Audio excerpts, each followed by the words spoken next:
Hello, guys, gals, and non binary pals. Thank you for joining us for another episode of GSC's Girl Pod. I am your host. I may look like Momo ISA. I do not have any of her powers. I am Candy, and I am joined by, I think that's Princess Peach. Hi, Candy. Yes, I am dressed as Princess Peach today, but I am not Princess Peach. It is still me, Lady V. Um, Probably the first time in my life I've ever been blonde. Apart from maybe the last time I dressed up as Princess Peach. I feel like this has happened more than once. Um, yeah, in the spirit of Halloween, we have more costume. You cannot see from this bit down, but this is actually the sluttiest Princess Peach costume you could ever imagine. Um, and you're not getting to see from this bit down. We don't have a Patreon yet. That would be Patreon exclusive content. Like, hmm the struggle of cosplays and things like that is that because I do have the full outfit, the skirt and the leg warmers. The skirt is a little short. I'm gonna have to buy a different pleated skirt before I wear this anywhere. This yeah, is no, this is the absolutely. struggle. I'm like, not to brag or anything, but I do have a bit of a butt.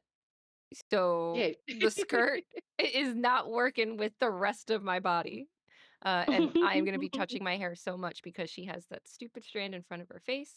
And if I let it fall, it just is in my mouth, which is awful. So we're just going to make sure it stays a little to the side. Um, so don't worry about it, friends. We're going to see a lot of face touching if you're on YouTube. Sorry. Yeah, we will not be having we will play certain games for how much we touch our wigs. Because much like Candy, mine's is like right in my eye. So you will continually see me. And this is not a compulsion. I must touch it because it's there and it's new, like Candy's mic. This is we must touch these things, or else we will either go blind or not be able to speak. Literally. Literally. Probably People in doesn't help the that I have the YouTube, fan on. yeah, but also people who are watching on the YouTube or even listening who have worn a wig before, they will know the struggle. Like you cannot wigs are not comfortable. You cannot continually not touch the wig. No. And especially being on camera, because then you're, like, looking at it and you're like, "Oh, if I just shift this a little bit, it'll look better, Yeah. or if I just do And then this," it like doesn't look and better, then it and then you doesn't. have to shift it back. Yep, and, like, Momo has these earrings, and I think they are very cute, and I'm very Mm. glad that I have them, but every once in a while, the hair gets in front of it, and I'm like, "No, no, no, I want the earrings to show off, like, stop it, Mm. stop it." So, there will be a lot of hair touching. Uh, Yeah. Sorry, not sorry, I guess. Yeah, yeah. I have so many things that are now clamped down onto my skull because I have a wig cap on, and then the wig, and then this crown, which is on a little hairband, and then my Mhm. my headphones. So I'm being squashed like a grape, Yes. just from every angle on my head. So if I adjust anything, it's so my head doesn't explode on stream, and then we have to stop. Like, So we have to do those weird cuts, and some of you may know I'm not great at editing. I've been trying to add a little bit here and there. I will put in some pictures of who we are, like I did last week, um with Shiho from Persona 5. I will do the same thing, but honestly, that is like the extent of my editing capabilities. yeah, which is fair. Editing is hard. It Like is this is why hard. people pay for editors. Like Yes. it's difficult. Like Someone want to props to edit for all the free? YouTubers in the world that That oh my do god. high quality edits of their own stuff because goddamn, like that is so Mhm. difficult. Like props to you. Like Literally, because mm, I can't. If someone else wants to, if you're like, "I need to build a portfolio, can I get make clips of Girl Pod for you?" Absolutely. Hit us yeah, up. we will pay you 10 Great British pounds per clip. Like That's a lot, I think. Assuming for some clips. 5 Great British pounds per clip. I don't know I what the will, conversion is. me neither. And I don't necessarily agree with the concept of paying people in exposure. So, but yeah. So I personally will PayPal you 5 British pounds per clip. Like, because I am Princess Peach and I got a lot of money. I So like I've been playing Mario Party. I've mm, stolen everyone's coins. Every time I get kidnapped, there's Mario has to give me all of those coins. After he's rescued me, he doesn't get to keep any of them. So, we can pay you in in Mushroom Kingdom coins. Mushroom King. I was like, "I'm just a teenage girl. I have no money. I have nothing. Yeah, you can't even I'm a afford a high good phone. schooler. So, like, I'm a high schooler living with my grandmother. I got nothing, okay? mm, And if anything, I have no, to we'll worry go about into the people. bank of Mushroom Kingdom. Okay. Like, Oh, see, I messed this up. I shouldn't have touched it. Whatever. It's fine. Look at this. What is this? But meanwhile, this is probably more accurate to what her hair is actually like, except that, it's a cartoon. yeah, yeah. So she can always see past it. She can She never always like see that past it. moment, which would happen to everyone in real life if they had hair like that, which was either Literally. just like blown straight down onto their face and maybe stuck there by the rain or something. And it's just like, well, that's me. I'm like, or when I was a teenager, I was a big emo. Oh yeah, with I had this to the mix. over the eyes where you can't see the eyes at all, like this. Yeah, so I did have to mix many a different random shade of lipstick together to get any approximation of pink because I do not own pink lipstick. I That own is blue fair. lipstick and black lipstick Ooh. and all sorts of things. But I was just like, oh no, there's no pink here. But yeah, I had Who a needs very pink? most of my hair was fringe, It's and almost if easier to any just there keep was it any sort of over. wind at all, it was just like, bit light. Like, Easier to almost just keep it over like an eye patch and just keep my eye closed. yeah, I'm like, that because can then it's work. not in your eye. Like, Yeah, 'cause I don't have to worry about it. Whatever, it'll fall when it falls. It's fine. So yeah, so if you're tuning in for the first time, second time, not the last time, as we get back on track, this is Girl Pod. Every week in October, we are going to be dressing up as different characters, cosplay, things like that. Sometimes from video games, sometimes not, just because they're characters that we enjoy. And each episode, we are going to talk about gaming, even if we are not dressed quite as gaming characters. But before we start, if you are not already following the channel, please be sure that you click that subscribe button. We also have a weekly news podcast. V is typically on that podcast as well. They have a nice rotating cast of characters. Um, Harry, Addie, Mark, Dara, and V. Phrase has also been on it. mhm, So rotating cast over there, talking about the news every week. I know they were talking about the Golden Joystick Awards, because yes, we that's were. that's a hot topic right now. And Yeah, if you want to hear their thoughts, you're gonna have to go check out that episode.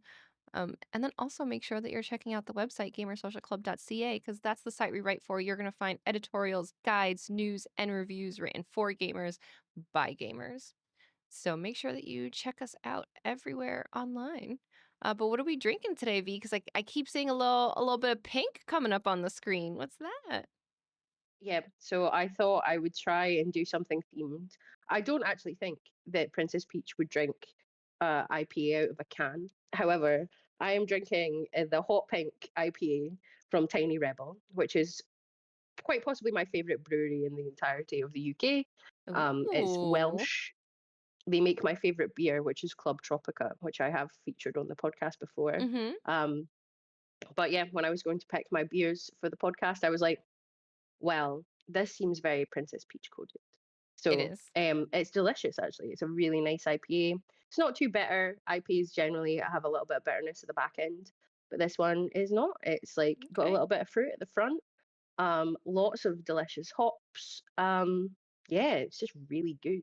Would highly Nice. recommend. It's 6.5%. If you're not used to drinking like So a little slightly higher strong. percentage beers, have some dinner or something before you Have before some you check dinner it out. But I would recommend. Drink responsibly, kids who are over the age of 18/21 in your respective in your locations. respective country. Literally, it's like, "Where are you from?" Okay, just make sure you follow that. Oh, that is so much better, Mm. actually, that I just put some of it literally in. Oh, that's so much better. Okay. Alright, I think we can stop Ta-da! fixing it. What are you Yay! drinking? I am going to be drinking more cider from Angry Orchard. So I mentioned this on last week's podcast where I said it looks a bit like Robitussin. Um, it is their berry bewitched. Yeah, berry Bewitches. bewitched. Um, Mm. I have a little glass that I'm gonna pour it into because I wanted to show the coloring because I was like, I kept mentioning that it looks like cough syrup.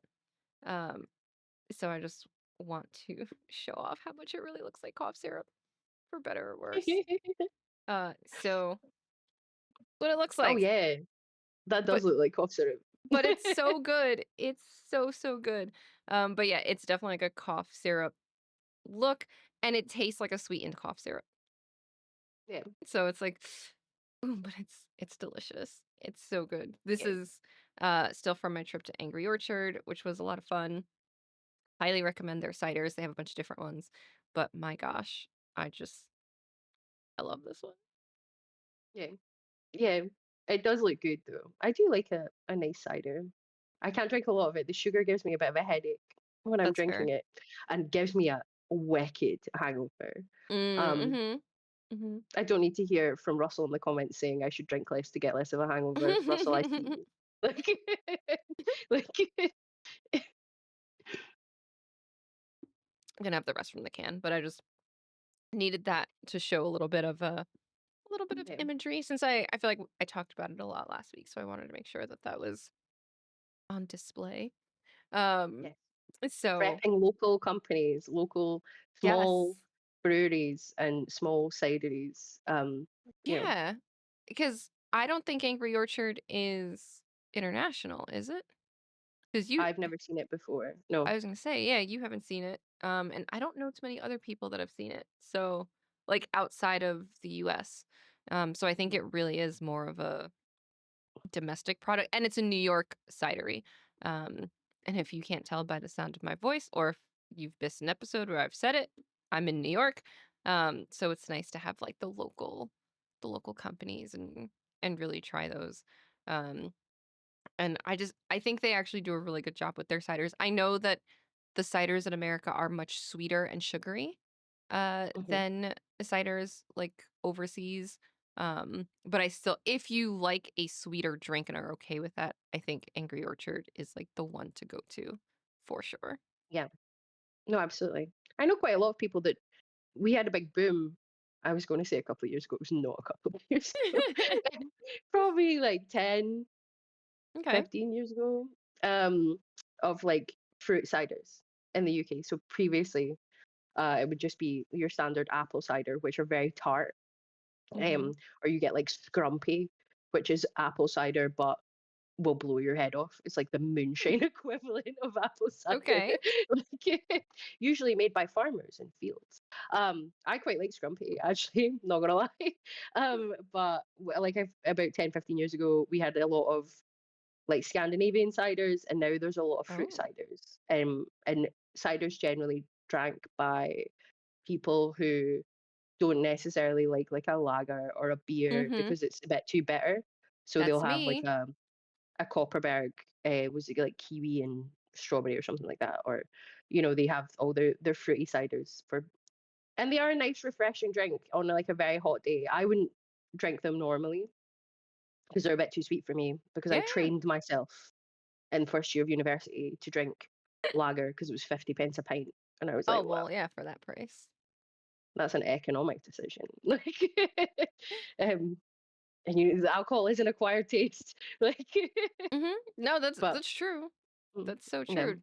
No, I'm trying to remember when, like, the cider thing became really big here. Cause like, in college, university, like, I didn't really drink because, I mean, price, or if I were to have a drink, it would be, like, mixed drinks, and I had been Mhm. bartending since 18, so I was, like, bartending before I could even drink, so I already knew how to make certain drinks, so I remember actually for one of my friend's 21st birthdays, we went and we bought a bunch of martini glasses, and bought, like, vodka and things like that, brought it back, and we just made, like, appletinis and Cosmos for the evening, Yeah, and that was, like, the thing because we were like, "We don't really wanna go out anywhere, we don't really wanna be bothered with all that," but, like, we wanted to celebrate, like, her birthday, so we yeah, did that, we made them, and I was like, "Yeah, I like these drinks," but they're expensive if you get those drinks, like, while you're out, and you can't have too many of them, um, but then finally when, like, cider became more of a thing and I tried it, I was like, "Oh, I actually really like this." Like, you yeah. know, there's one that is really sweet, recorder lig, like wild berry. Oh yeah, Um, that's the recorder leg is the stuff we get over here. Yeah, yeah, that's the fruity stuff that I everyone loves. I Like, love it. I love yeah. it. I don't it might be like Scandinavian or something like that because it's harder to find here. You have to go to Hmm. like specifically places that are selling a whole ton. You have to go to, like, the beer warehouses and things like that to find them. Um, they don't really sell them at, like, the wine shops, but I'm like, those were the first ones that I was like, "This is so good." Now, I will say if I have a recorder leg, I'm like, "It's good, it's refreshing, but it is a little bit sweet." So, like, my Yeah. palate has changed, but, like, on a summer day, if I want something different than just apple, that's, like, one that Yeah. if it happens to be around, I'm like, "Yes, please." So when you eventually move to Scotland so we can be neighbours, we have Recorderlig, and actually we do have some craft ciders and things like that. There's a cider company over here called Urban Orchard, I believe. Okay. Um, and they do like a berry cider, which I have on good authority is quite delicious. I've never tried it, but they also have like a pineapple one, which is banging. Like it's very good. And the Okay. height of summer, on the 3 days of sunshine that we get, so I go outside to get my vitamin D. Um, I might have a pineapple passion, Urban Orchard cider, pineapple punch. I can't remember. Been a while. I mean, it sounds good though. Like, that sounds good It's to good me. though. It is good though. Yeah. Mm. I'm in. I mean, listen, no secret. If there's a time to get out of the US, it might be now. If I could just find a job, I'd be out. Well, I guess Yeah. we both have to Yeah. find jobs, but you Yeah. There's a university in Stirling. Like, I'm just saying. Um, and they have that cider at my local pub where I get staff discount even though I don't work there. But we won't talk about how often you have to go to the pub in order to know. maintain a staff discount level at a pub that you don't work in. I mean, Like, whatever. It's fine. It's fine. Listen, you're a regular. That's supporting fine. local businesses. You're supporting Like, local businesses. You're a regular. When I used to bartend, I had regulars that were in once a week, and then I had regulars that I could count on being there 5, 6 times a week. They might have been there 7 times a week, but I was not working 7 times a week, so there's a no, I chance don't there go was in 5 times a week. It's fine. I mean, I go to the pub usually twice a week. that's So not too bad. For me, it was like there were people that I would see because I would work like the lunch shift, so I would work like the Monday through Friday. Like I would open up so it was like 9:30 to 5ish, right? So like I would work that shift. I would set the bar up for people, but I would sometimes, depending on the day, have to stay a little bit later, because people would come in and they'd come in like right after work, like 3:34, and that's when I would see them. yeah. Like, yeah, there were some people that I would see every day because they would come in. They're like, "I'm gonna get my drink," and I would say they didn't eat there every time. They probably ate about 2 times a week. Right? But Yeah. they'd be like, coming in for my drink to say hi, unwind, and it was always like the before I go home to the wife or, whatever nonsense that they would say. And then they would go. And I'm like, whatever, you're here every day and you're leaving me a good tip because you're here every day and I see you every day and I know you by name. And there were people that before they even sat down, I would see them coming in from the parking lot. Before they Yeah. sat, like beer would be poured and it'd be right there waiting for them. And I'm like, hey. That is the best. I've got to say, like, if you've never been a proper regular at a pub, so you've never experienced the Cheers experience, is what I call it. And if hmm you're too young to have seen Cheers, I am so sorry. It's very good. You should watch it. Um, but the Cheers experience of going into a pub and the people behind the bar knowing you, and when I'm walking up, the pub that I go to has like a full glass frontage, and if bar staff see me walking past the glass frontage, they know I'm coming hmm in, and they will start pouring my pint. I used to have my own glass. It is now here Like the because places that have them, yeah. yeah, but Mhm. no, there was only one glass like it left in the pub, so they used to keep it on a shelf specifically for me. And then I'd walk in, and as I sat down on the seat that I always sit at, because I have an emotional support pillar in the pub, akin to my Just like the emotional wall. support wall. Yeah, I would sit down, and then someone would just place my pint in front of me, and I'm like, oh, this is great. I love this. This is like princess treatment. Mhm. Like, Yep. so drink enough in a pub that someone will do that for you. Like, And be nice. That's the key. Be nice. Doesn't mean that you have to no, leave no a one's doing crazy this for tip. you if you're not going Yeah. to be nice. Like, Like, yeah, doesn't mean you need to leave a crazy good tip. There were some people that would leave crazy good tips, and there were some people that they were nice and they'd leave a decent tip, and I would give them, like, the same treatment.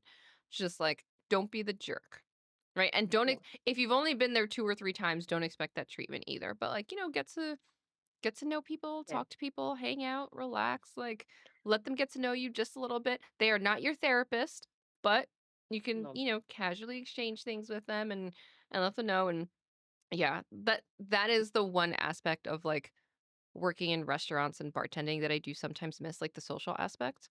Um, Yeah. and there were maybe I'll clip this and send this to him. There was someone who used to come into the bar that I worked at, and I'll just use his real name because I know he won't care. His name was Rob. And one of the things that we talked about a lot was like video games, right? Because Yeah. obviously, like I'm a massive gamer, hence writing for the site and whatnot. But when I, when I see him, like if I run into him, because I don't live that far from where I used to work, right? If I see him somewhere or if he happens to see like my husband in town or whatever, right? To this day, because he knew my favorite character from Final Fantasy VII was Tifa, he will still call me Mhm. Tifa. Even if he writes something on my Oh, Facebook, right? It'll be like, "Hey Tifa, like how's it going?" that's so Like, sweet. I love but that. Like, but sometimes those little interactions are like the yeah, things that'll like really, if again, if you're like sitting at the bar and getting to know people, like that'll make someone stay, that'll make someone smile, like that, and that shows that like you're getting to know them on a level that yeah, they'll probably, treat you nice and be nice to you and like, maybe yeah, hook you up with a free drink and like have your drink ready before you sit down, right? Unless you are the type absolutely. that changes your drink all the time. Right, let me give that Yeah, caveat.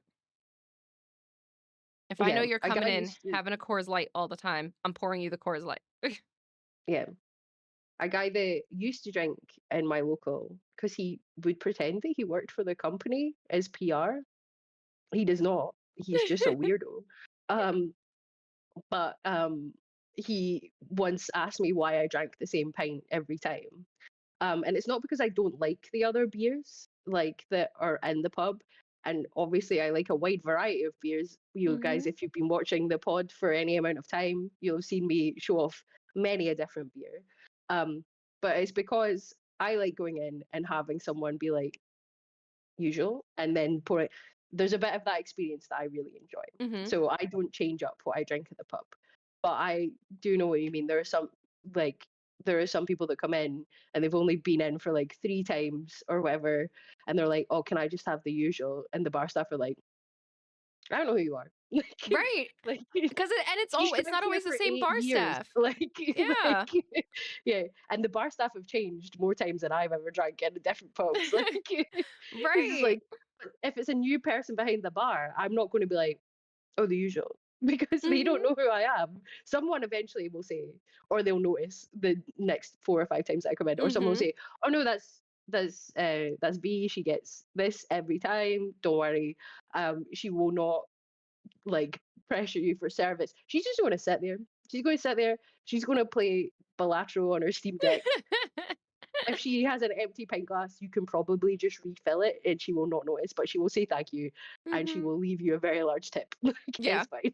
Like, Oh, that's the mm, other thing you get to notice too, right? Like you get to notice it's like, okay, this person normally will have like 2 refills and then I have to ask about the third one, right? Like mm, if you are there long enough, working there long enough, like get the vibe of people well enough, like you can normally figure out like what's their refill situation? What's this? Like how long are they going to stay? Right? And again, some of that to me is like the interesting thing about working in these like restaurant sort of bar scenarios, yeah. right? Not that I want to go back and do it again unless I really really had to, right? But Oh no. like that was it maybe it spoke to the puzzle part of me. Like, when you play some of these games and it's like, remember this person's order or remember this, like that I think Yeah. that would like activate that part of my brain even though I was working. Like, Yeah. It's like coffee talk and stuff like that. There's like actual games where you play like a barista or a bartender and things like that. And it's like, oh, this is fun because I don't actually have to deal with anyone who's being an arse. Like, yes. it's like I don't need to deal with this. Yeah, I do think that everyone should be forced to work in either retail or hospitality for Yes. at least like 6 months as their first job. Um, so that they learn how to be a customer in a retail or Mhm. hospitality space. And I am not saying that like you can't have bad service, and I'm not saying that companies don't get things wrong, but there is a right and a wrong way to speak to a human being Yes. who is literally just being paid to be there. And you customer always writing or being really disrespectful is not it. And I assume if you talk to service workers that way, then you talk to like your friends and your family probably worse because you know them. Like, and I just think, no, no, this is not acceptable behavior. Stop it. Like, Literally, but it's true. It's true. yeah, you can Like, be complain about something and be polite. Like you mhm. can say that this was not correct. You don't need Yeah. to make a big fuss. Um, I know it's probably I think it's more common in the US to have things like comped or given for free if something is incorrect. It depends on the place, yeah. Like, Mm, some places will be like, "Okay, we'll comp this." Some places will be like, "Well, we'll get you a new one, or we'll make you a new one," or so it depends. It also depends on it's hard to say even the place. Sometimes it depends on which manager is there that day, honestly. yeah, Um, you know, it varies. I've worked in places where, "Oh, we'll just make" I've worked in places where it's like, "We'll make you a new one." I've worked in places where, "We'll make you a new one, and we'll take it off the bill." I've worked in places where we take it off the bill. So, it depends, and it also depends on the person, right? Because if you are nice about it, right, they're much yeah, more likely, to do that, and I've worked at places where they'll take it off the bill, make you something different, and then be like, "Oh, do you want a dessert or anything?" Like, yeah, really trying to make up for, the experience. And I think the thing is too, depending on what happens, right? Or what the scenario is, just remember that if you're in a restaurant and this happened, it may not be the server's fault. It might be something that happened in the kitchen, right? If yeah, you are ordering something or like you pick something up at a store and once you open the box, like it's broken, just remember that it wasn't the person who like actually rang you yeah, up. Like, just that's it. yeah. I didn't I didn't make any of the £1 pants that you bought out of Primark, people of Primark, when I used to work there. Like those were made in a sweatshop somewhere in Bangladesh, or for a short period of time, Manchester, which was all over the Oh, news. Um, interesting. but yeah, I think, yeah, once again, as you say, if you're at least nice about it, then you're much more likely to get something. Not that Mhm. if something is wrong, we've all made mistakes. Don't lie to me. Don't lie to me, people on the internet. You've all made a mistake at some point in your life. I don't know what you mean, I'm Um, so perfect. but, like everyone makes a mistake. So if something goes wrong, just highlight the mistake. Mhm. And 9 times out of 10, they're going to They're gonna remake, as you fix say, it. remake it for you for free, or you're going to get your money back, or you're going to get something else. You don't need to like kick up a fuss. Mhm. It's the same with like renewing your broadband or anything like that. Like it's not the person on the customer services line fault that this is company policy. You Yeah. don't need to be a bitch. Mhm. And if they're offering you a deal that you don't want, you can leave. You can say Like no you and go could somewhere take your else. money elsewhere. You don't have Mhm. to. Don't Mhm. be a dick. Yeah, that's The it. moral of the story: you don't have to be a dick. That's a choice. You make a choice to be a dick when you're being a dick. Mhm. Life Like, lessons with Candy and V. yeah. The Wake princess up in the has morning spoken. and choose to not be a dick. Yeah, I feel like that's not that hard. Just, Oh, it's just wake up and decide today you're gonna be a decent person. You don't even have to be a good person, right? I'm not even gonna ask you to be a oh. good person. Just be a decent person. I'm not a good person. I'm not really. Just Don't be be a a dick. decent person. That's it. That's it. Someone Bare minimum. save up all your being a dick energy for someone who comes to you with their being a dick energy. Be a Mhm. dick to that guy. Like Yeah. store up all your that rage and just if someone is like completely out of line, just I'm not going to say punch them. There's probably assault. You shouldn't, but I mean you could. I mean, are people still upset about Borderlands? Can we just direct it all to Randy Pitchford still? Oh yeah, actually, he is a dick. Yeah, just be a dick to Randy Pitchford. He'll be fine with it. Like, I'm like, who can we direct this to? People still upset about it, right? yeah, go and be a dick to someone who's clearly like being a grifter on Twitter. I don't know, There you like go. do that, or go hang out with your friends and have a pint and just try not to let anger take over your life. I don't know. See, there you go. You know who's probably not a grifter and probably not a jerk? Yes. Is it our guest of the week? Is our fantasy guest of the week? Yeah. Yay!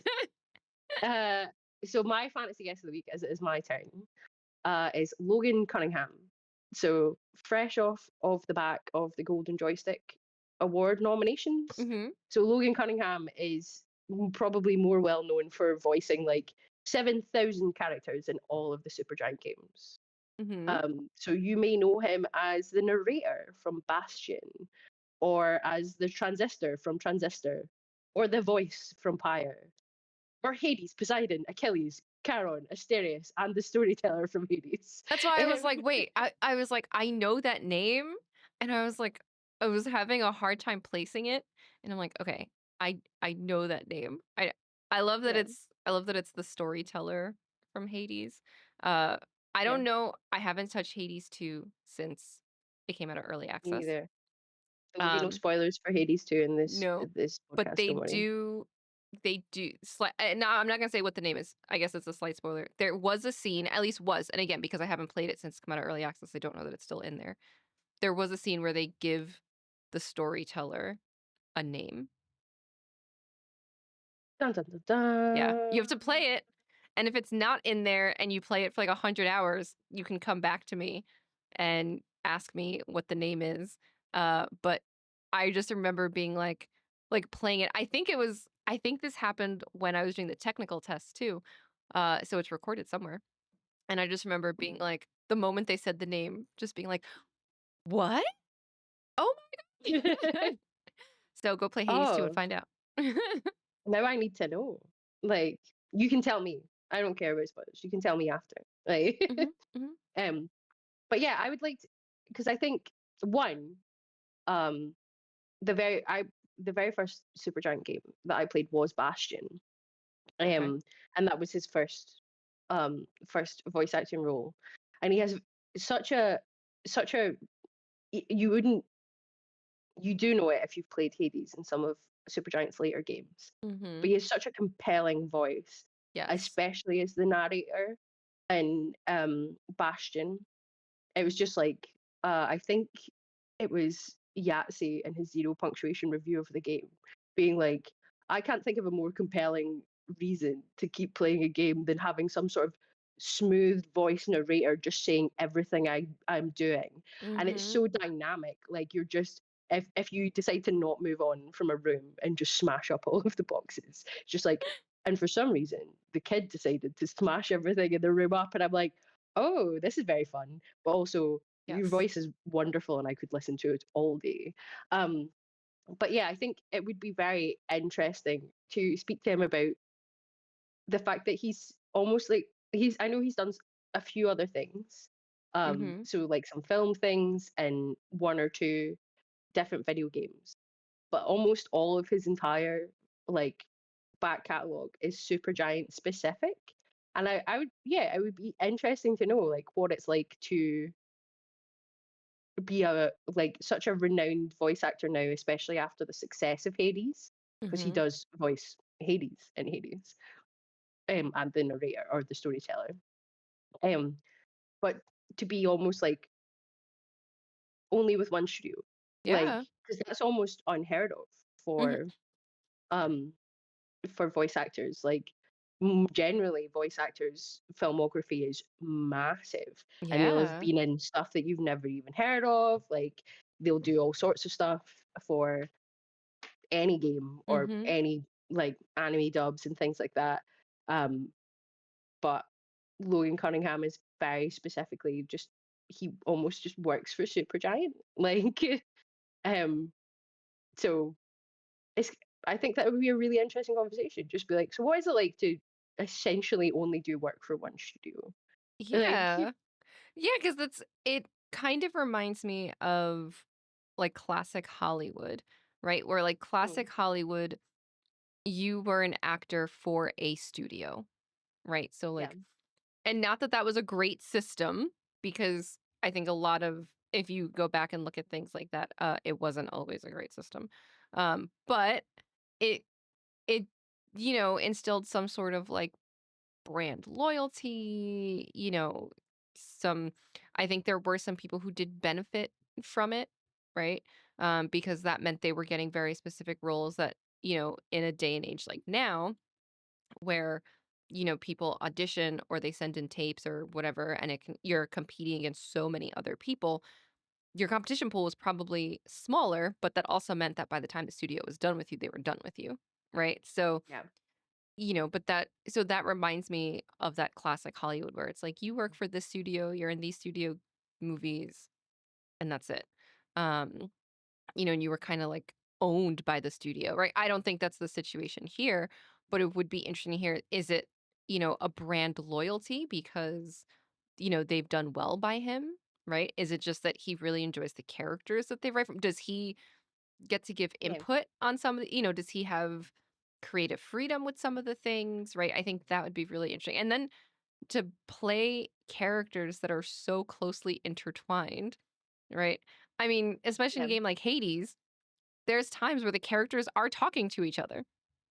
Yeah, no, absolutely. So it's like, oh yeah, so you're doing Hades and Poseidon and Achilles and like, like they're all fighting with each other. Right. Right. Like, So I think that would be really interesting to hear. And then also just to hear how you come up with so many different takes on a voice because you're doing Mhm. so many in one game. Right? Because it's different Yeah, if you're like doing a whole bunch of background stuff.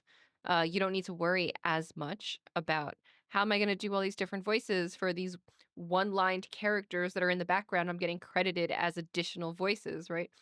But yeah. no, here you're getting credited as so many m- main to supporting characters, right? Obviously, depending Mhm. on which character. So I think that would be interesting to hear, what is that like? How do you find the specific voice for it? How do you keep that? Do you ever find yourself slipping? Right? You're like, oh, Yeah. I'm the storyteller, but now for some reason I sound like Poseidon. Oops. Like, Oh no, like, and because Poseidon is such like a himbo, like yes. he's just like, oh nephew, yeah, and Hades is like, I hate you, I hate everything, everything's terrible. My wife is not here, I'm sad. Like, Yes, so true. And I think it would also be Mm, interesting to hear, from him, especially since he's done primarily Supergiant stuff, right? Hades 2 is the first sequel to a Supergiant game, right? yeah, So, like, what was that conversation like to know that, like, now you're coming back to do the sequel, right? To revisit these characters, and that's really unheard of for Supergiant, right? And what is it like to be part of that and know that that game did so well that they're like, we're gonna do it again, right? And yeah, I will say they did it again just better, right? yeah. That's I've my not played it that's my review. They did because it again, but better. I was like, I'm not going to play it in early access. I didn't play the first Hades in early access. I was like, I'm not going to play the second one. I want to experience the full game Mhm. that is Hades 2.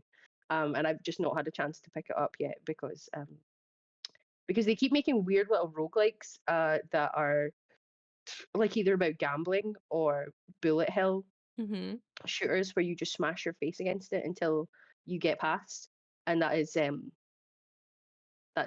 just there's a little ball at the back of my brain and that specifically scratches it. I'm like, oh my god, yes. But no, I would be nice to know, like, obviously because Hades 2 is the sequel, Mhm. like, and there's the circumstances of the game are completely different, like the stakes are very different. How is it playing these characters like in a realistically less jovial way? Mhm. Like, there's more going, we're not going to get many spoilers, but I mean, you The stakes are probably know higher the stakes are higher in Hades 2, and you have your boy, the requisite himbo Poseidon.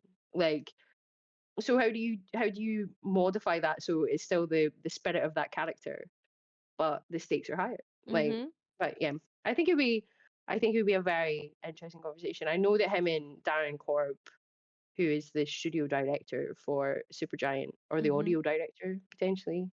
I think they're friends, so I think he might have gotten into doing it for them like just because they Because were of friends. that. But to go from like that to being like, winning like a BAFTA for Yeah. performer in a supporting role and things like that. And I do think he is a fantastic voice actor. I mean, Bastion is a great game. If you've never played it, you can buy it on whatever console you would like. Pretty cheap I too. would highly Yeah. recommend it. I have I played Bastion. I have enjoyed Bastion. Yeah, I had to put there is a final. I'm not going to spoil anything, but there is a decision you make at the end of the game, and I had to put my controller down and walk away from my Xbox. I was like, God damn! I was like, I was not expecting this. Like, there's obviously build up. It doesn't come out of nowhere. But I was like, oh, this was just like a fun little game where I had a and I was just smooshing some big blobby boys, and then I was like, Mhm. "Oh damn!" um, Those are some so of the best yeah, games though. oh absolutely, I would highly recommend it. But going from just like the smooth, buttery voice of the narrator that was like it dragged Mhm. me fully into that game to be like, oh, I'm gonna 100% this. I'm gonna play it for as long as it will keep happening. To then doing 6 or 7 roles in the same game for the one in very Yeah. diverse roles. I think it'd be a very fun conversation. I'd be curious if he's played the games too and like what it's like Hmm. playing those games and then hearing himself, right? And Yeah. again, hearing himself in such pivotal roles, right? And then the the meta part of it, like for certain things where it's like you're hearing yourself tell yourself what Arguing your with character yourself. is doing, right? But also like Yeah. you're hearing yourself narrate what's happening, right? Yeah. Like how strange is that in the grand scheme of things Yeah. where it's just like I'm now telling myself that I broke all these right? It's like Yeah. that has to be kind of like trippy and fun, but probably just a little like whoa, okay. Um, Yeah.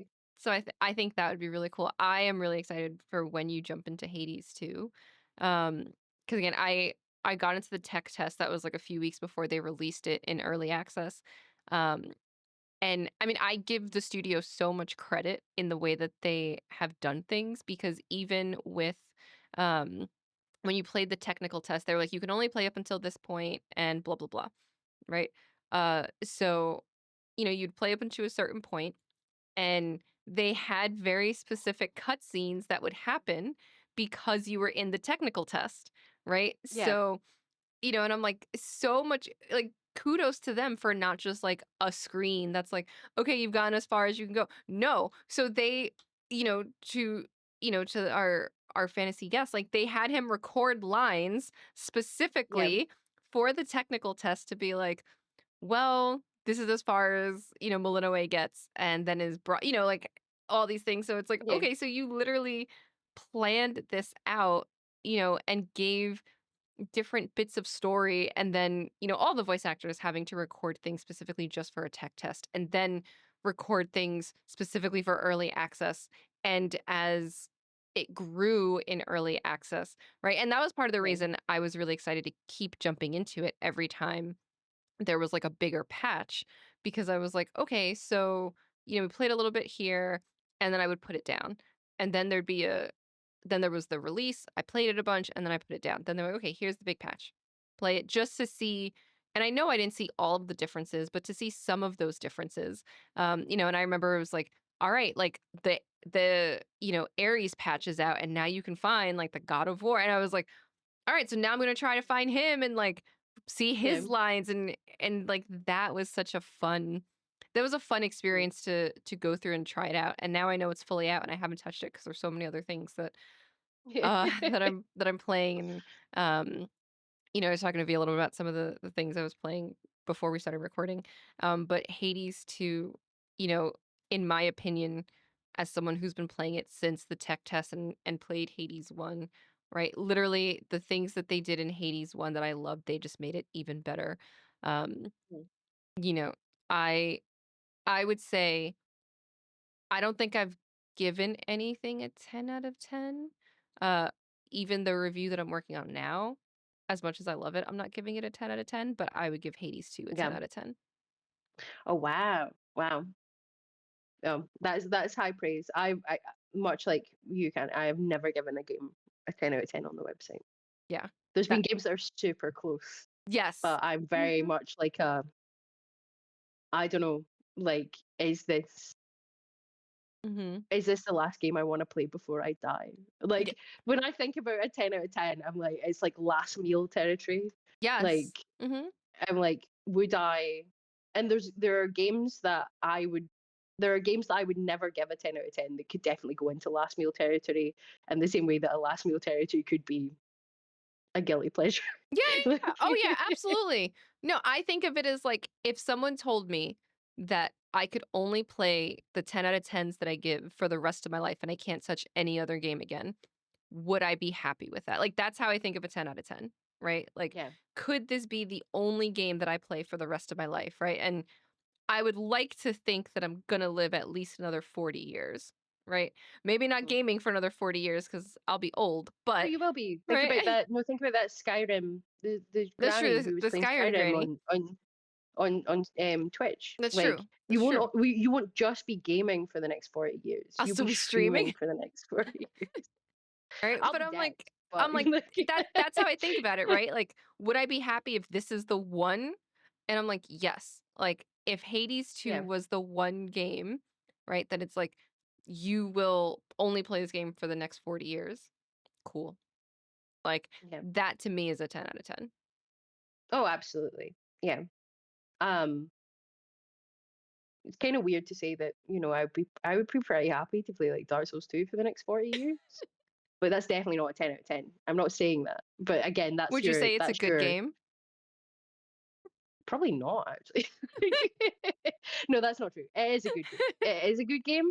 Um, it is a good game. It is the highest rated Dark Souls game on Metacritic. I'm just saying. I'm just saying. But it is a very good game. It is a it's a product of its time. I think if I was going to say like a game for that recommend people that they could play for the rest of their lives, it would be something like a Hades. Um, but when you go further back, like we are maybe older than some people on the internet. I don't know. There's young people on the internet. There are We're young not people old. on the Shut internet. up. Like, um, um, but there is and we did touch on it a little bit last week when we spoke about remasters and remakes. Um, there are there's a lot of quality of life upgrades that are now in games, even when Mhm. it just comes to how they control Yes. versus so it's 100%. not even anything to do with story. I wouldn't say it's anything to do with graphics or visuals or anything for me. I'll Mhm. happily play like, you know, uh, any any graphic level of game. Like if it's a good game, I don't mind. Um, but when it comes to accessibility for people who are not used to playing games on really janky consoles with the weirdest controller setups you've ever fucking seen in your life, Mhm. then yeah, remasters and stuff are very good for that. So I would say Dark Souls 2 is a good game. It is a 10 out of 10. Not for anyone, not for most people, but I love it. It's like my like KFC bucket with gravy of games. Like, That's fair. uh, That's fair. I but think it's The fine. first Hades is definitely a you anyone could jump into this, even if Mhm. you're not even really much of a gamer, and Yeah. you're gonna have a good time, unless you're like Mark, who doesn't like roguelikes. And then I don't know, find some cats, play Battlefield, whatever you want, bro. Like, Play Battlefield where you're on a map over and over again doing the same thing over and over again just to get a little bit stronger and move up a rank a few times. you get to like style on the noobs. I don't. To be fair, I don't mind a little competitive shooter now No, and I know. again. Like, I say this this is as all someone who good fun. plays Overwatch. Mark works for the website, and we love Mark, and this was meant in good fun. Like, Yes. not. Yes, I've lovingly told Mark somewhere on the Discord that we're gonna fight and I use quotation marks. I'm like, "Oh, he's like, "I'm afraid to be on the podcast." I'm like, "Yeah, we're gonna fight." Yeah. Oh, I thought we were actually gonna fight. Like, oh no. Well, that's gonna be awkward the next time I see him at the next UK Gamer Social Club meetup. Like, I mean, look, if you want to fight him, I told him he's safe for now because there's a whole pond, and I obviously am saying pond. There's a whole ocean between yeah, me and Mark, but for now, for now. for now, for now, I don't know. If I get a job in Scotland, there's not going to be a whole ocean separating us anymore. Yeah, he's only about 2 hours down on the train, which isn't that bad. Like, yeah, you could be fighting him in like half a day. Hmm. See, dangerous. Oh, Mm. gotta be careful. But yeah, no, I mean, I do love my roguelikes. Um, so I can't, I can't be that mad. And I know they're not for everybody, and that's okay. It's okay to be wrong sometimes, you Yeah, we all know. make mistakes. We spoke We about all it make earlier. mistakes. Everybody makes mistakes. We do. We do. One of the mistakes that I might have made was telling V that I didn't hate Code Vein because now V's gonna make me play Code Vein. We're going to do one souls. Come on, like at It some is. point. And if there's one that you enjoy, then that's going to be much better. Like, I didn't hate it. I enjoyed it much more. It was, it was pretty to look at. Um, Mhm. which was also part of the reason I am looking forward to what Code Vein 2 will be like.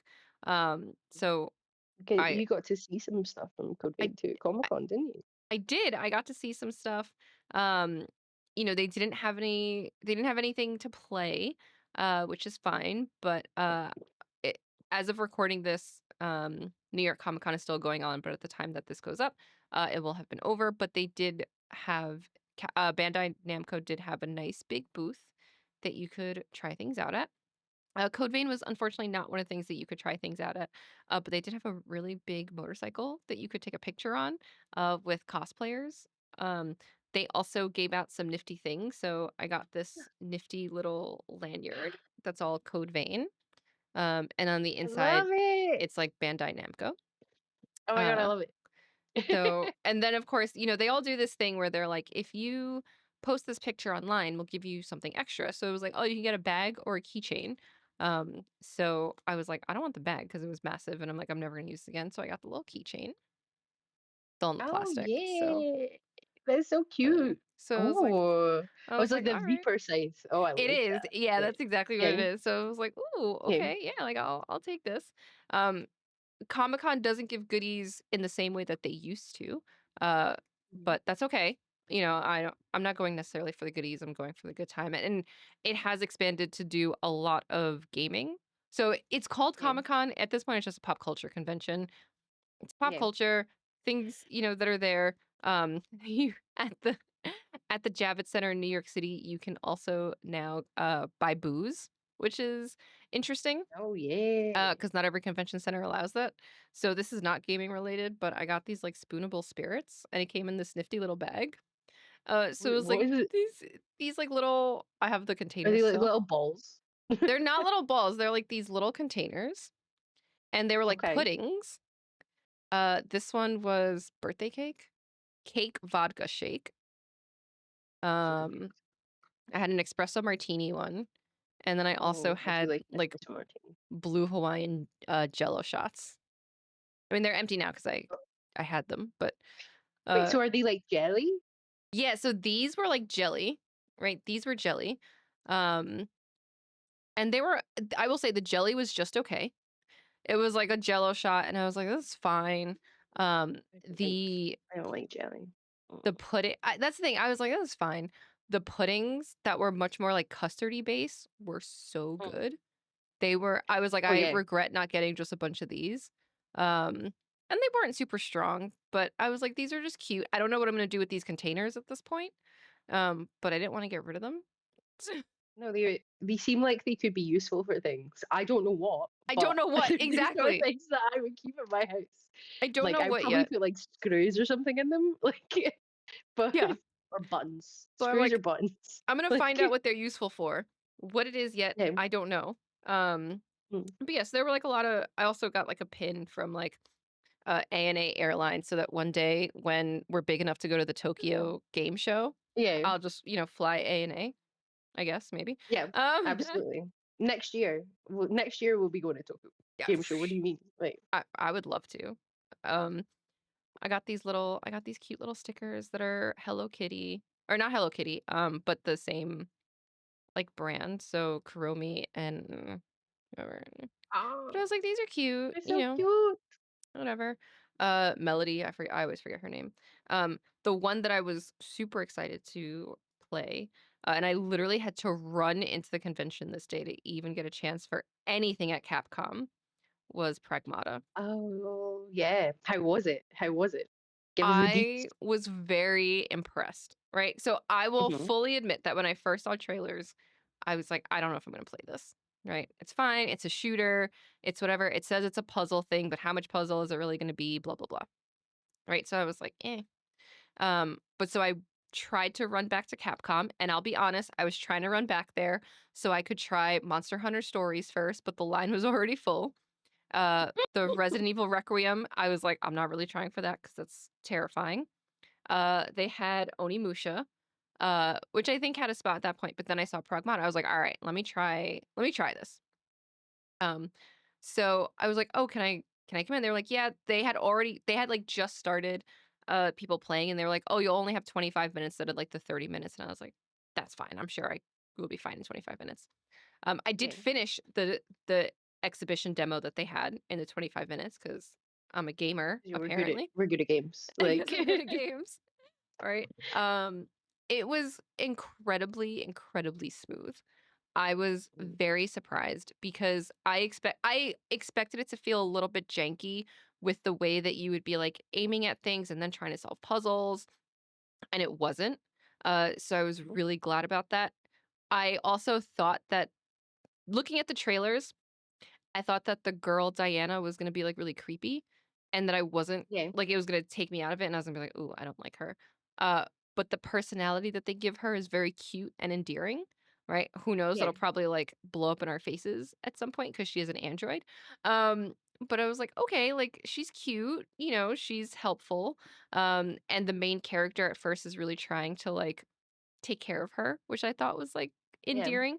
Um, and she's trying to, like the first scene, uh, he wakes up after she just repaired his suit and something comes to attack him and he tries to shoot at it and it's doing like no damage, right? Like it's barely doing anything.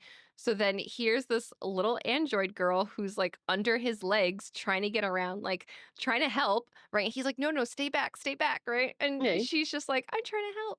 And then she climbs on top of him and she's like, let me, like really cute and, like infectious, like a kid would.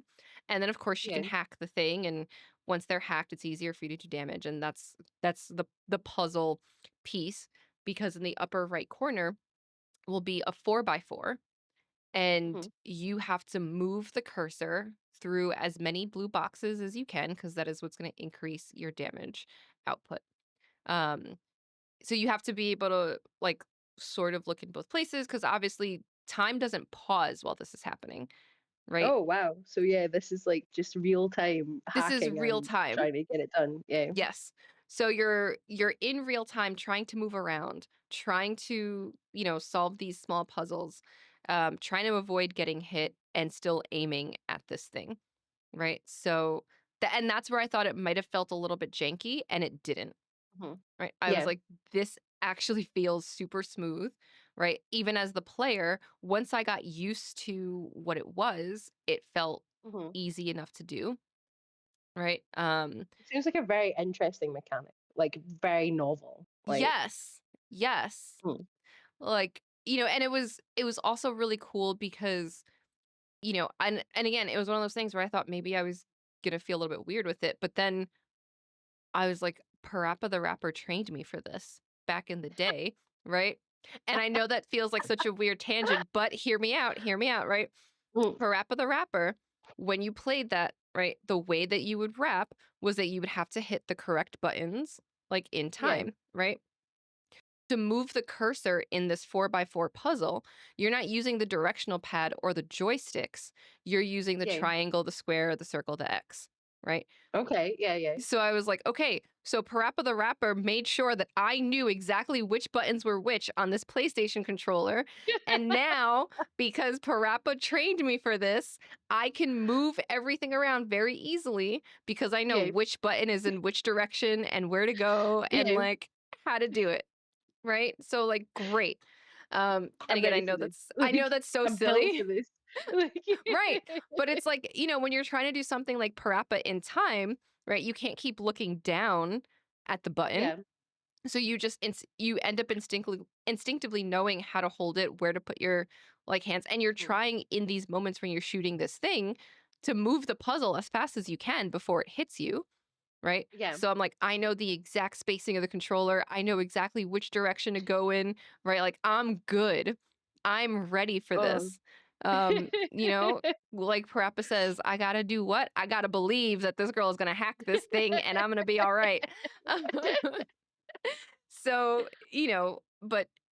it was so smooth as I was doing that, which was really cool. Um, and then after you figure out like the fighting mechanics the first time, you have to explore and unlock different areas to get to the top, which is where you're trying to get to. Great. So I'm sitting there and I unlocked the first thing. I was gonna go somewhere else, and one of the guys working the booth was like, "Oh, you should have never mind." Right. And I was like, huh? He's like, "Oh, there was a lock behind you, but you can come back to this area." And I was like, yeah. okay. So what that tells me is that there is an exploration part of this game, but you don't Yeah. have to do it in a very specific order. So it's not linear, right? You can Okay. explore the space however you But you want. get to come back. Yeah. They're not going to cut you off and be like, oh, well, you missed it, Hmm. which I hate. Right. I hate. Right. I'm like, okay, so you can explore this however you want. You can go around. You can pick up different guns. So there's like four different types of guns that you can have. Your main gun will never run out of ammo. The other three Mhm. will. And the other three are very specifically different types of guns. Right. So one is Yeah. much more tactical. One is going to do a lot more damage. Right. So you get to see how you're building these combinations of things. Do you have to be really close to use this gun? Do you have to be a little further back? Like what is it that you are doing in that moment? Which I thought was like again a cool way to do it and incorporate. It's not just pew pew, right? It's not just okay, she's gonna make it weak and then you can shoot. It's like no, no, no. You have to also think about what's gonna work best against this enemy. And I was like, okay, Yeah. I dig this. I like this. I'm here for it. Yeah. So I thought that was also like a nice touch. Um, he floats around a little bit, but it's not flying with his suit. And you can only do that for so long before the suit is like, I'm done. So that Yeah. was cool. And then I did the boss fight of that part of the game. And I was like, okay, and there's like one small cutscene, uh, like you get the boss down to a certain level, and then you can do this big damage by pressing R2 when you're facing him in a certain direction. And I was like, okay, so there is also some strategic element of don't just shoot him from the front. Sometimes you got to go to this energy pack that's on his back that's making him even stronger, right? So Yeah. you're maneuvering a few different things, but at no point did it feel too busy, right? And to me, that was like the big thing. Because I was like, yes, you have this puzzle and you have this thing shooting missiles at you, and you're trying to aim and you're trying to do this, right? And I was like, as an older gamer, right, my eyes sometimes, right, cannot keep You up have with to stop saying everything. that. We're not that old. I know we're not that old, but I'm just saying, right? I'm not a 15-year-old with like 100% reaction time, right? Like there yeah. are No. certain things with games, right, right, and there are certain things with games where sometimes I'm like the screen is too busy, right? I cannot play Fortnite because the screen is too busy. There's just too much going on and it drives me nuts and my eyes are like I don't know where to focus, right? Mm. So I was a little bit nervous that that was how this was going to feel, right? And Yeah. it didn't. And I was Yeah. very happy for that because I was like, okay, that was one of my concerns, like thinking about all these mechanics. Um, and it was like super smooth. I didn't feel like it was too busy. Granted, this was a 25 to 30-minute demo. Um, and then you finish the fight and you realize how little this android knows. because Hugh, who is the guy that you're primarily playing as, puts his hand up to give a high five to this little girl, right? And she just kind of looks at it. And he takes her hand and, he does the high five and he's like, that's how we show each other. It's like a good job or whatever he says, right? Yeah. Really cute, really endearing. And then it's to the screen that says, like, thank you for playing. So I was like, okay, like, very cute moment of, here are these characters getting to know each other. There's clearly some story going on, uh, that this whole spaceship or whatever it is was inhabited by humans and bots, and the bots took over for some reason. Humans were doing basically nothing on this ship. No, like, there was very little bits that you could find, and obviously Maybe AI is bad. maybe AI is bad, right? Or, in the case of this, who knows? Maybe most of it is bad because Diana is not that bad. Or is it just that she hasn't learned how bad humans are? We don't know, right? Again, not enough story in a small Yeah. trailer, right? I mean, let's not forget, Ultron at first wasn't that bad. And then Ultron got on the internet and was like, yo, humans are awful. Yeah, no, So, actually, maybe it's just the internet is bad. Like, right. So, okay. I'll give, But also maybe we shouldn't let AI do everything. maybe we shouldn't Like, let AI do everything. Yeah. Yeah. 100%. yeah. Um, so very interesting. So I'm like, okay, there's clearly more story. There are clearly things that, like, if you had more time with this demo to explore, you'd be able to explore, maybe find some more story related pieces. I already knew going in that I had a very limited amount of time because they were like, "Oh, you have less Yeah. time than everybody else." I was like, "Okay." Um, there were some, like, save points, so they do give you save points if you need them. Yeah. I didn't need them because I didn't die once. So I don't know what the loading time. Imagine being bad at games. Imagine, Like, right? It was funny because imagine you just save and be bad at games. it was funny though, because then I thought about it. I was like, damn, so I can't even say, like, is the loading time bad? Is this I was like, I don't know, because I didn't need it. Right. So, like, I'm just good at game, bro. Like, I'm just too good, man. I don't know. But no, like, I really like enjoyed it. And then after you played the demo, just to prove that you played the demo, they gave this pin and just says right, Pragmata on that's it. so cool. I love that. Um, Like, but so you had to play it to get the pin. So if anyone's like, "You didn't wait in line," you're right, I didn't wait in line. I ran in literally as soon as it was open, no, and I got the I pin. punched a man right in the back of the head, and I took his spot, and then I played the demo. Like, because I I'm a ran. serious gamer. I'm a fucking serious gamer, bro. Like, who waits in a line? I beat people up, and then I played the game, right? It's like, I will I was shocked at some of these lines, right? Because I was there Thursday, and by the time I walked, they were like, "Oh, the line's capped." I was like, "What do you mean the line's capped? Like, the con floor is open till 7. It's 2 o'clock. And you're telling me the line yeah, is capped at 2 o'clock?" Um, so that was a little crazy. Uh, so that's why on Friday I was like, I'm running. I know exactly where it is. I'm running right back there. I'm gonna jump on whatever it is I can jump on. Um, and obviously for New York Comic Con, like, Gamer Social Club was not there in any official capacity. I was just there as, like, a attendee of the con. Um, but even if we had been there in official capacity for Resident Evil, there was a separate line for press and content creators. Like, they still yeah, had to wait online, and then there was yeah, the regular line. I was like, "This is crazy," because that is wild.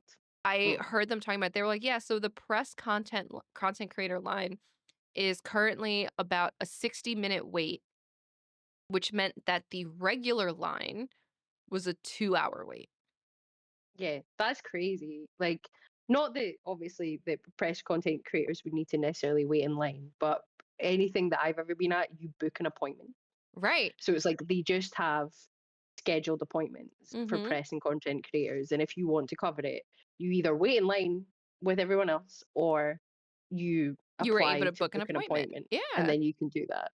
So just being like, no appointments, you can wait in line, which, you know, it seems kind of weird. Like, I was just like, that's it. you Because, like, yeah, normally it's like they have, a station or two that is specifically for media and then every other station, right? And they had a big space. So I don't, and interestingly enough, the Resident Evil piece of it was an inside space, right? So playing mhm, Pragmata, we were just outside. They had TV setup, right? Monster Hunter was outside. So it was like one big square, and they had Mhm. Monster Hunter on one side, Pragmata on the other side, Onimusha on the other side, and then on the last side was these two lines, and they would have to go inside for this Resident Evil thing. So I have no Yeah. idea what was inside the Resident Evil, so I don't know how many stations they even had there, because I was like, I'm not waiting in line Yeah. for this. Um, but clearly it was not enough for the demand of Resident Evil Requiem. I Yeah. did get to I see. suppose Oh god. no, I was just gonna say, I suppose Comic-Con, because it's less set up for gaming, even though they're doing more of it. Like, because when I did Phantom Blade Zero at Mhm. Gamescom, like the open bit at the front for people who were waiting the queue, they had like 80 PCs, Yeah. PlayStation, sorry, set up for it. And in the press area at the back, they had like maybe 15 PS5 Pros, Mhm. like set up for the press. So, but that whole area was fucking massive. Like, I can't stress enough how large Gamescom is. Like, it's not one hall Yeah. or two halls. There is 10 halls. Mhm. Like, and so many of them are very, very big. So I suppose it depends on On like how where. big the area is and how it's Yeah. being run and stuff like that. Yeah. Yeah, I mean, New York Comic Con has almost outgrown the whole thing. Um, I think part of it is that I don't know if they always necessarily use the space in the best way. Um, Yeah. but I think especially as they keep adding more gaming, because it was like Bandai Namco, Capcom were the really big ones that had a decent amount of space. But they also had spaces for like tabletop gaming, right? And then they had Mm. spaces for like trading card games, right? What I will say is I guess, and I will dive into it soon and tell people how it is, or soon-ish I will dive back in, I guess, because I did the demo.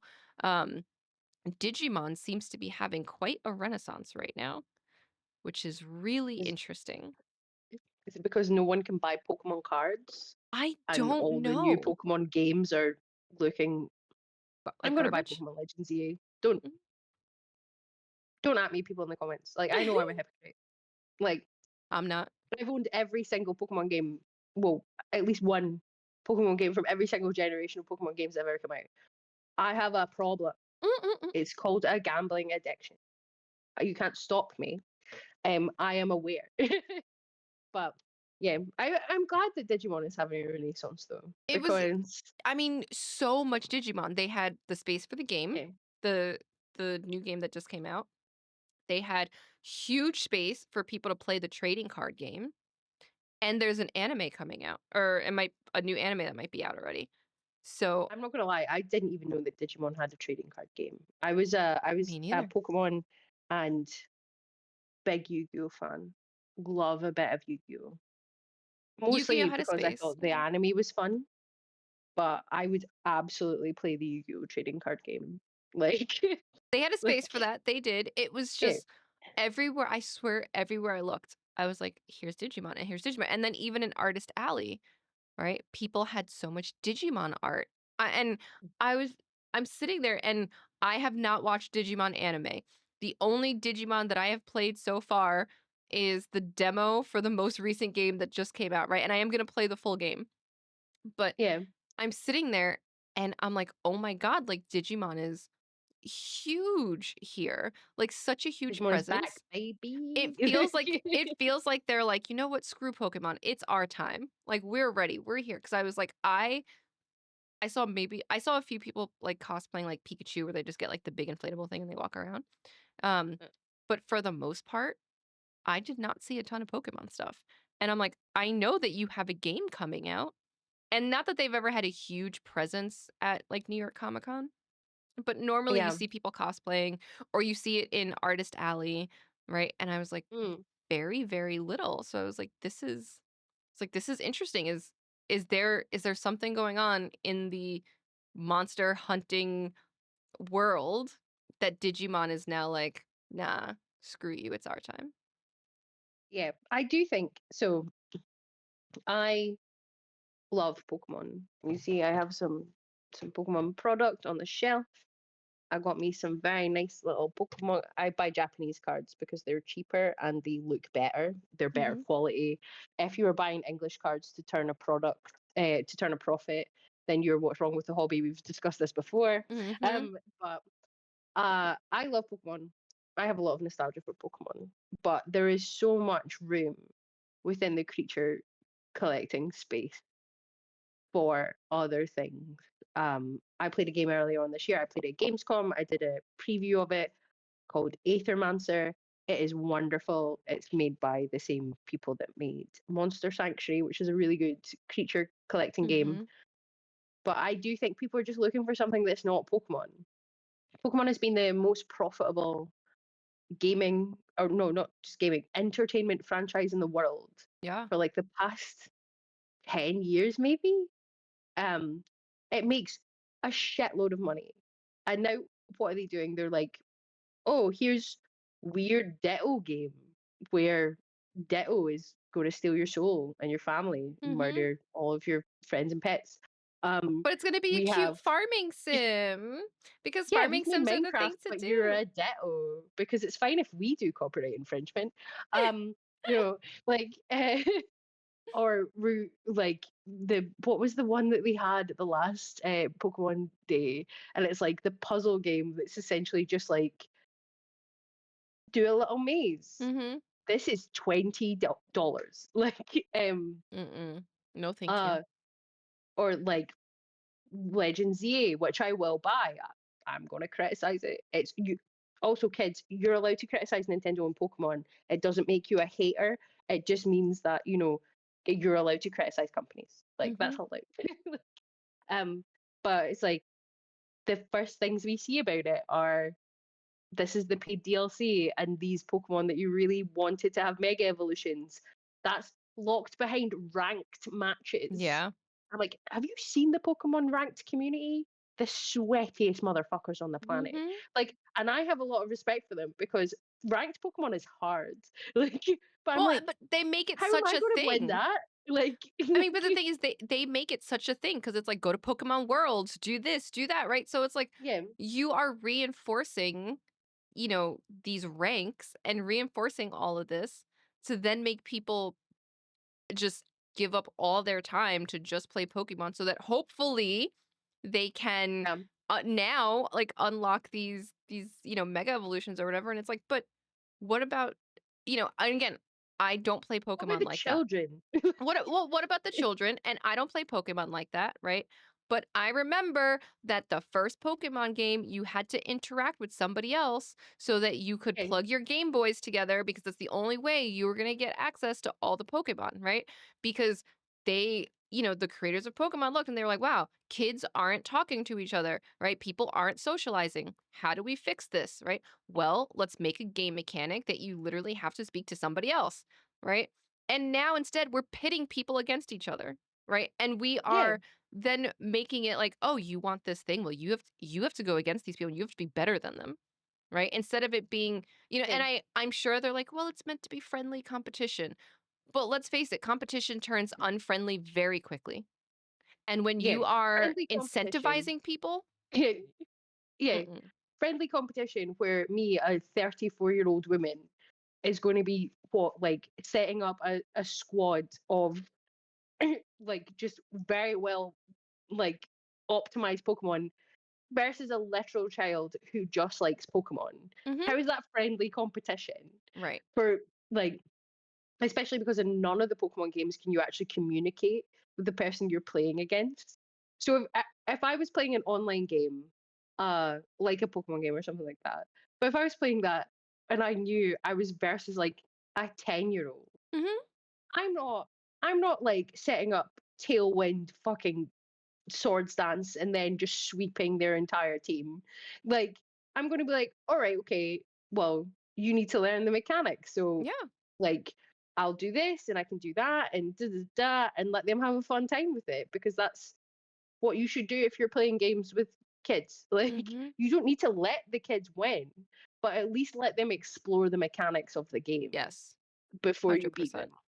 My dad never let us win at games at all when we were growing up, and he still doesn't let me fucking win at games now. Um, but he wouldn't just like come in like, oh well, I used to play Command and Conquer with my dad as a child. I still play Command and Conquer with my dad as an adult. He would never like just sweep you.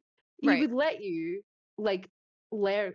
He wouldn't let you in because he was like, "You shit the game. You shit. I'm better." But he'd Yeah. let you have a Mm. chance. But he would let you learn the mechanics, and Yeah. then afterwards he would explain why he Mhm. would win the match. So it's Right. like, So that you oh, could like learn and think about it differently next time. yeah.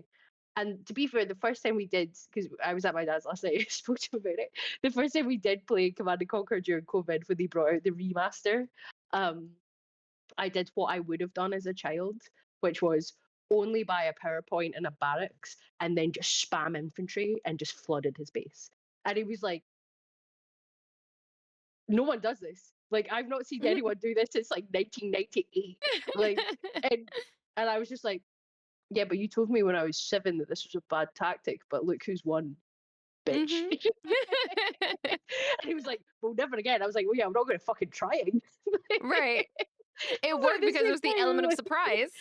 "Aha!" Like, you think I'm going to be sitting back and tactically thinking about all the things I'm going to build and da da da da, but actually, what is your construction yard going to do against the 400 infantry I am just spamming at your base right now? You have nothing. You have no defenses. You're trying to build up your money to do fun things and make this be a very interesting war game.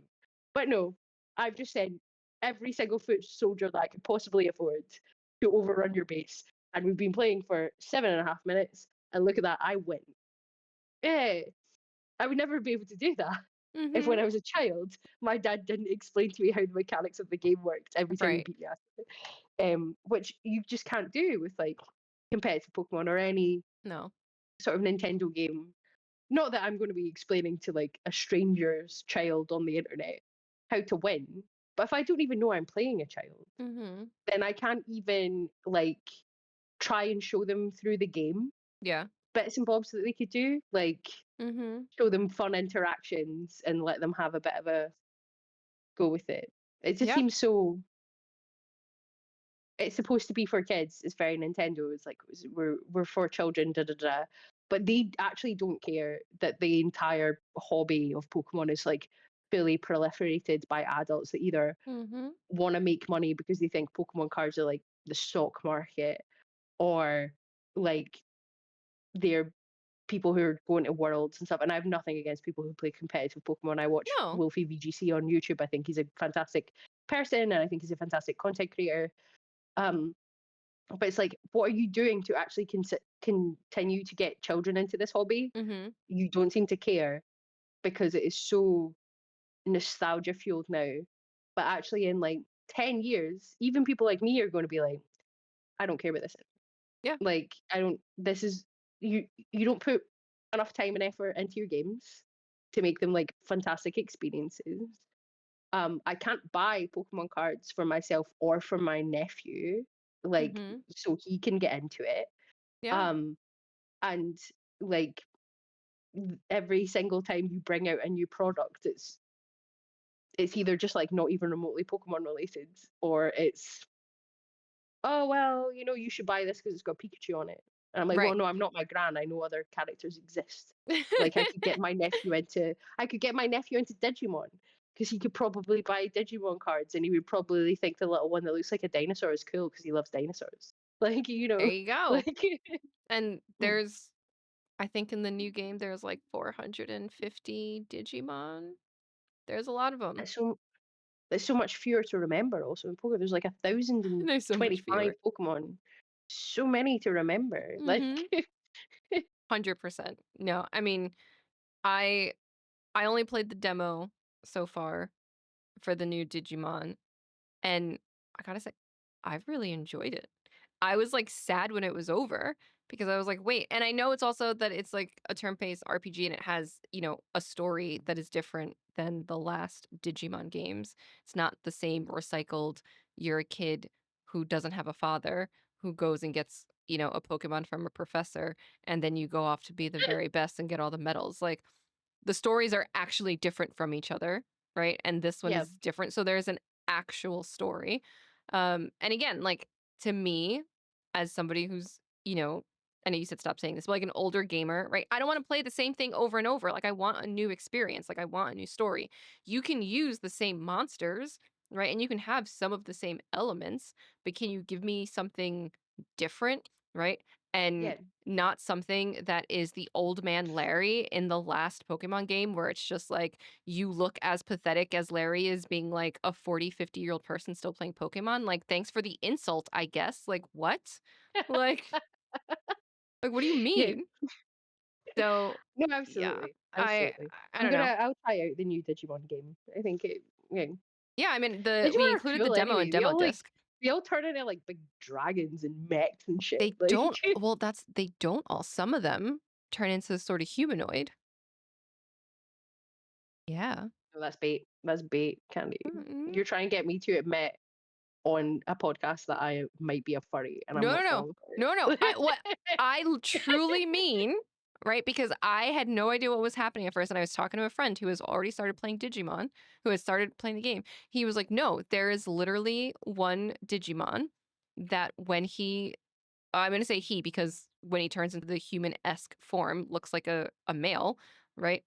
When he evolves, he has like the chest of a human man, right? The face of like a man, boy, whatever. He has horns, but then his legs are like sort of hairy like an animal, right? Like almost I don't want to say horse legs, but so I'm like they are now A fawn, like Mr. almost Tumnus from almost, yes. Narnia. Yes.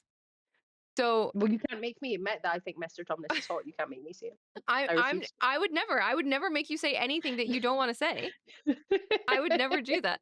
But yeah, so there is so they're not just dinosaurs, they're not just mechs anymore. They are expanding, right? Into And so it's furries. interesting. Well, hey, if it sells and it makes you feel less bad about, admitting you're a furry, then whatever. I don't know. But I I only saw the character very briefly because the cool thing with the demo, and I wrote about this in the demo just too, is you play the first chapter of the game. And then Mhm. after you finish the first chapter of the game, there is another demo piece that it allows you to do where you go into, I think it's called Central World, which is where all the Digimon live. Right. So you can go in and just see a world where the Digimon all are. And that's where this other Digimon is. And I don't remember his name because I saw him for like 5 seconds because I was like, what? Like, Because you were like, damn. yeah, I was just like, "What is happening?" And then I didn't even know it was a Digimon. So when I'm talking to my friend yesterday at Comic-Con, right, I thought maybe it was just another character, right? I literally You're like, thought I was like, "Oh, maybe it was just another character who's like running around with you. Why is he in the fight?" Right? So I'm talking to him. He's like, "Oh no, that's a Digimon that evolves." And I was like, "Excuse me? What? What do you mean that's a Digimon that evolves?" I was like, "What are you talking about?" what And do you he was mean this like, half "Yeah." naked man with horse legs is a fucking Digimon? He was like, "Yeah, no, that's." He was like, "That's a Digimon." And then I was like, "Damn." They looked and said, Horse Girl game is making money. Maybe we should have what about horsemen. what about if we put a Mr. Tumnus in Digimon? Like, They did it. damn. They did it. You can see him, in Digimon Time Stranger. So I once I dive into it, I will know more about it and be able to talk about it more. But I was just like, Yeah. okay. This is a Digimon. I truly, truly thought this was just another character. And then I was Truly a game for corrected. all ages.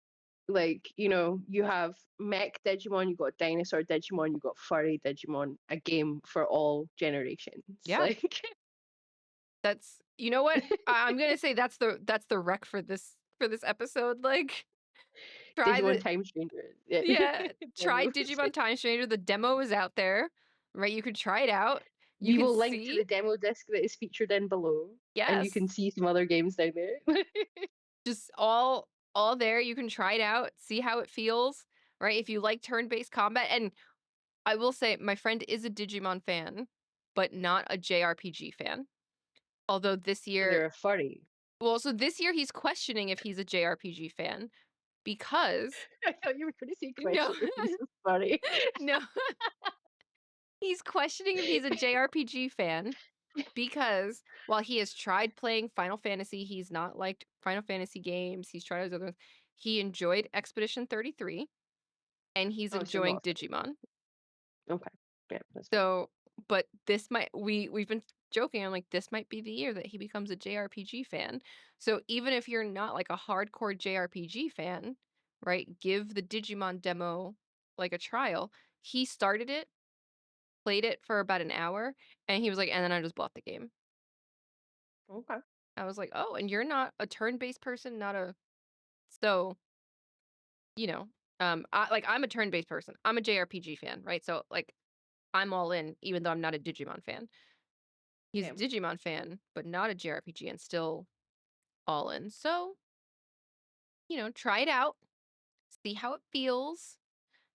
If you hate it, you can tell us in the comments below that you hated it, right? If you loved it, if you are like, you know what, Digimon is the far superior monster hunter thing, like, Yeah. let us know. Maybe it's better than Monster Hunter, maybe it's better than Pokemon, maybe it's better than Pal World. I don't fully know. I'm not gonna claim to know. You can let us know if you think it's the best one. I I don't know, if you had to pick one, V, what's the top one? I mean, I do like Pokemon. It's bad. Uh, Objectively, what's the best one? Not nostalgia, not, like, objectively, though. okay, so objectively, I think that some of the little indie titles that have done creature collecting have done them very well. So I would recommend Cassette Beast, Ooh, I have although I played do think Cassette it, Beast. Okay. yeah, it's very fun. I do think it leans a little bit too much on the grindy Mhm. elements of traditional creature collection games.